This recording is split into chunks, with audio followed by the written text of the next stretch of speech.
That's good. No Hello, problem. everyone. Let me begin by explaining who you're going to be listening to on this webcast. So, I'm Peter Impey. I'm co-founder at Off-Road Legal. Andrew Wingfield is co-founder at Off-Road Legal, and we have Andy Adamson. He's an expert in everything web and AI. He founded a company back in 1995, right at the beginning of the internet revolution. He's pioneered digital product design, including AI and machine learning chatbots. And this is a real focus for us today in the context of law and legal. So as a reminder, we're really here to explore and explain why AI, and in particular ChatGPT, is different this time from what we've seen in the past. So Andrew, as co-founder at Off-Road Legal, can you just outline, why we're here and our interest in discussing this with Andy? Sure. Thanks, Peter. Yeah. So in the current era, law firms are feeling under pressure to make sense of AI, what it means for them and what it means for their clients. And generative AI in recent times has really taken over the AI world, and we've seen that there are huge benefits from ChatGPT. They're available to everybody. The clients are aware of ChatGPT and its capability and what it might mean for them in their legal services needs. And of course, the whole era of ChatGPT and generative AI has made things just far easier for any new entrant in the market, in the legal services market, to actually build something new or gain market share. So what we're here to do is try and encourage law firms in many ways around this new possibility, what they're able to do in the short term and in the medium term, and how AI generally is impacting their organization, and how they can adopt AI in order to improve their organization or their customer and client service. This is already a real thing. There are many big firms who are already in this space using AI and generative AI. And as the days go on, those numbers are increasing all the time. So it's incumbent on law firms to really get up to speed in what's possible and what's happened. Sure. And, the theory here is that this time things are different. It is different. And in fact, that's a very famous quote. It was Sir John Templeton. He was a renowned investor. He made a fortune at the start of World War II by investing heavily. And he had many interesting quotes, but he said this time it's different is the most expensive 4 words in the English language. But Andy, your sense is that this time things are different. Could you explain what your views are on large language models, and why is that different from previous technologies? Yeah, this feels like a new dawn to me, and particularly in the practice of law.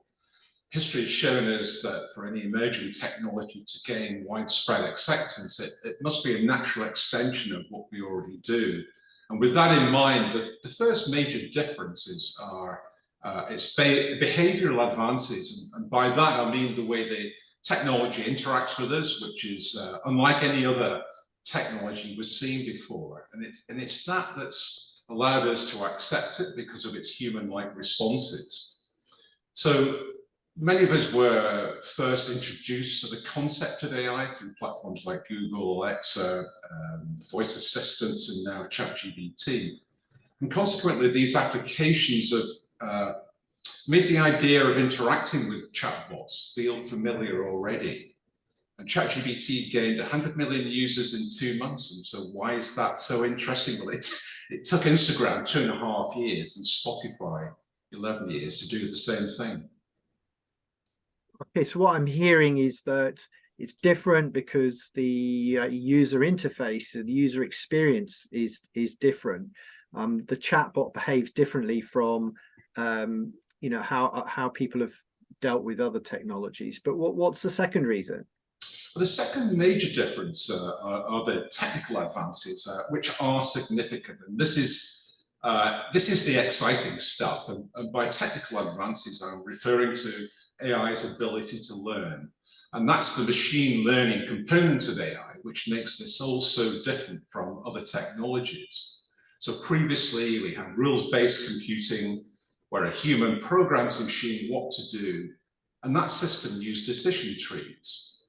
Now we have AI with machine learning, and it takes a totally new approach where the technology feeds from data and then recognizes patterns and associations, and the more data it gets, the better it gets. And that's what the large language model is all about. So it's like a black box of tricks that, with supervision, starts to get things right.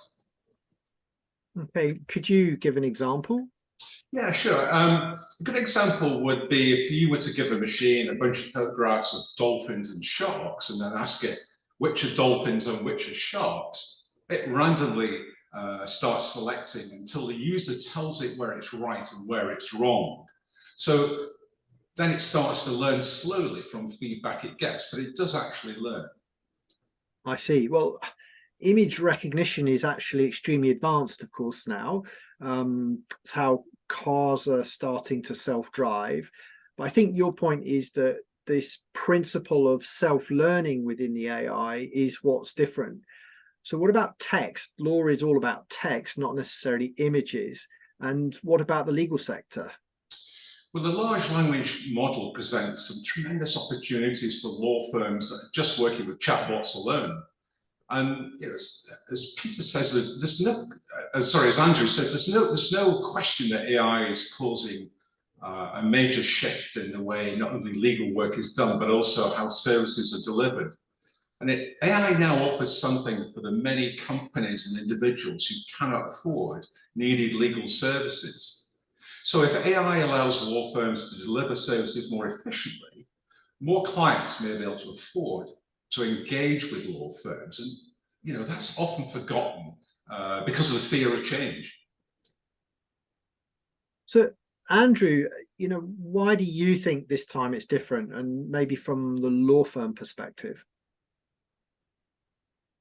Yeah, Peter, I think this time the technology is so readily available, and frankly, you know, the threshold to using it is so low. There's no real excuse to get engaged. That's the first thing. Secondly, this, for reasons that Andy's explaining, this technology is so available and adaptable that, again, no one can hide behind the reason that it's technically complex, difficult, or even expensive. And it's really all about how to get it done. That's it. Mm. Well, I'm aware that Norton Rose Fulbright had a chatbot, I think Parker. It was one of the first AI-powered chatbots, and within about 24 hours, they'd had thousands of conversations.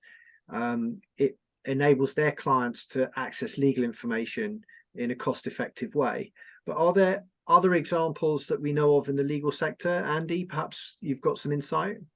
Yeah, so far we know of Denton's, Clifford Chance, Baker McKenzie, Linklater, CMS 77s. They're all using chatbots, and they're doing so in a number of different ways, from assisting with contract management to answering common legal questions.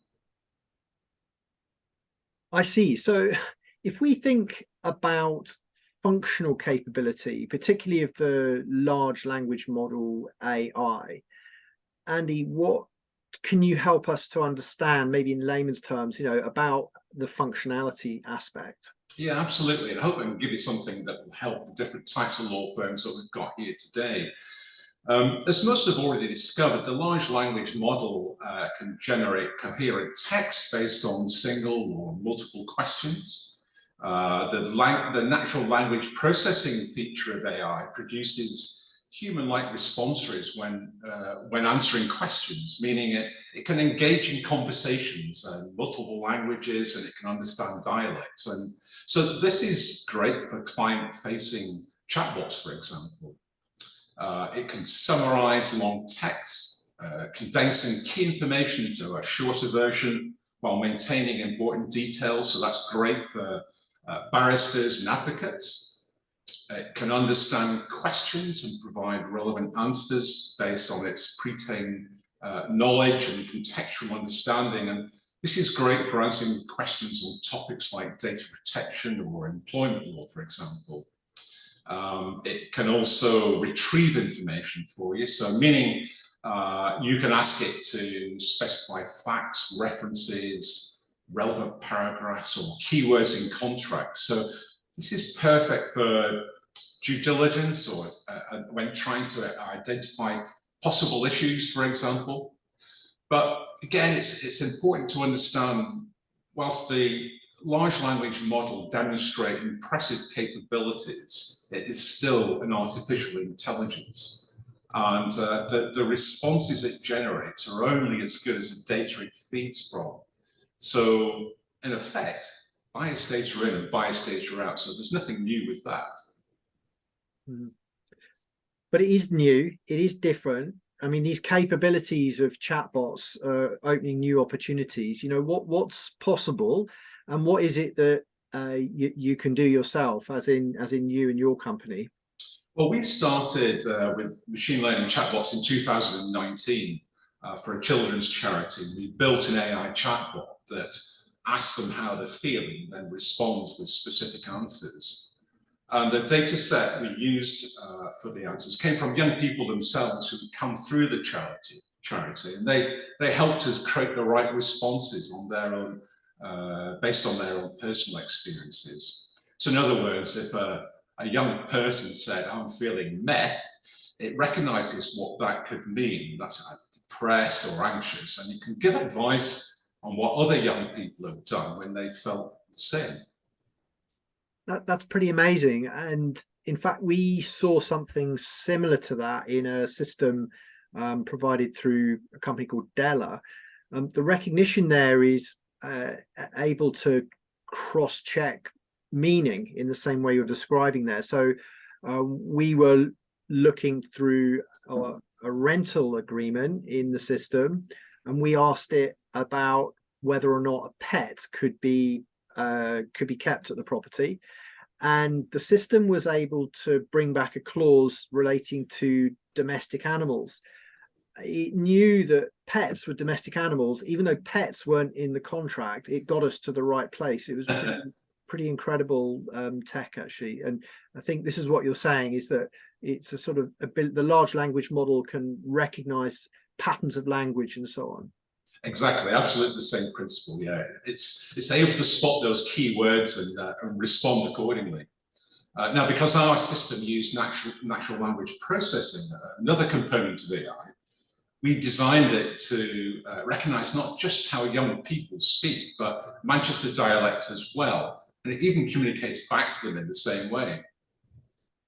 Okay, so having machines appearing to talk back really is different.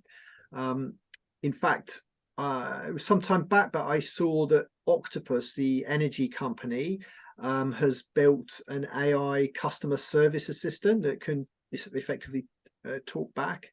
Yeah, I heard about that. Yeah, they improved customer satisfaction from 65 to 80%. And the tool's now doing the work of 250 people. So that's pretty impressive. It's enormously valuable impact. And Andrew, I guess that the legal sector is looking for similar levels of value and impact. Absolutely, as is everyone in this day and age. Yeah, indeed. And Andy, on your side, have you done anything particularly for the legal sector? Have you built any chatbots for legal? Yeah, we built a chatbot that can answer over 4,500 questions on making a will. And our latest chatbot is called ASA, which generates employment contracts by asking questions and gathering answers that then informs the type of legally binding contract, and all with no human intervention. So there's really so much scope for this kind of work. Okay, so just to recap, I think what I've heard is that there are two major reasons why this time is different. The first one was behavioral differences, and the second is technical advances. We've just heard about functional capabilities. I think a key takeaway is this unique aspect of what you can do with chatbots. You can turn conversations into contracts. Is that right? Absolutely, it's right. Yeah. And that's the exciting thing, you know, along with there's no human intervention. Once you get the system up and running, it's there for you 24 hours a day. It's wonderful. Amazing. Well, perhaps in the time we have left, we should explain what we believe is a good way to get started if you want to have a go as a law firm using chatbots. So, Andrew, what can you outline as a good approach for people to take? Yeah, thanks, Peter. Yeah, I mean, at the very basic level, a good approach is one in which you get familiar with and begin to accept the meaning and impact of AI and generative AI in particular, and large language models. Accept that in many ways, learn about it. That's the first thing, and then start to fit in your understanding of its potential within your own strategy as a law firm. It's all doable. I don't think there's any disagreement about that. And if done right, the potential returns are huge. So what's not to like, and what would be a reason not to get engaged? But as I'm saying, you need to make that specific to your own law firm, your own strategy, and as I think Andy has highlighted well, to your own people, because it seems to be a very participative and potentially imaginative activity adopting AI for your particular firm, because there are many, many new possibilities. But you've got to start somewhere, and that's about project management and progression from a knowledge state, which understandably is not advanced in this day and age because it's a very new technology, and then think that through in the short, medium, and long term. A firm's going to build its planning and its execution team around those needs, and that could be both internal and external. But I think the thing to have in mind is that as time goes on, this is without doubt going to be some embedded and highly important function within a law firm, which is the use of AI and the use of technology generally. Chatbots, in summary, make a great place to start because they encompass all of these needs. You've got to find a strategy, you've got to find a use, you've got to clarify the knowledge, and you've got to engage people and service providers in order to build the chatbot. And chatbot has obviously, as Andy's explaining, a great way of enveloping knowledge as it is with functionality which could be better, more advanced, or quicker than it currently is.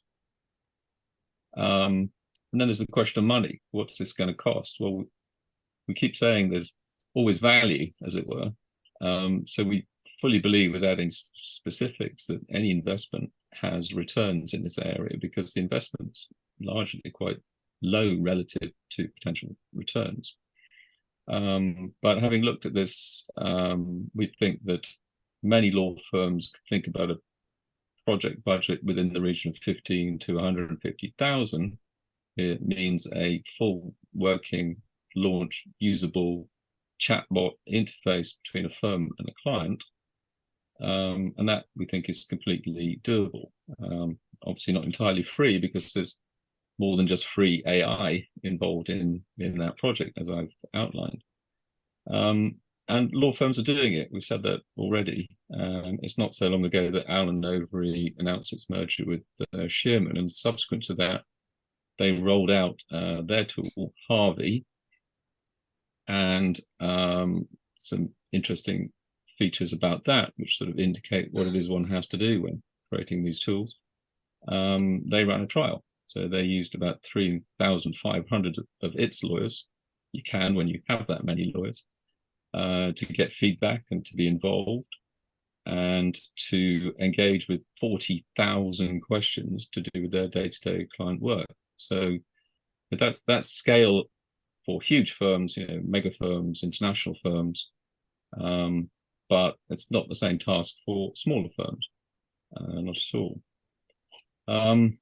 So what we think people, as Peter, you're highlighting, there's all the what to and how to, but I think most firms are at the point of what am I going to do next? And I think that's a subject in itself, Peter, and I think I think it'd be great if we could follow on this webinar with something more specific about firm needs. Absolutely. Well, thank you to anyone who's watched. Thank you for your attention and listening. Thank you to Andy Adamson from ASA Chatbot and Andrew Wingfield.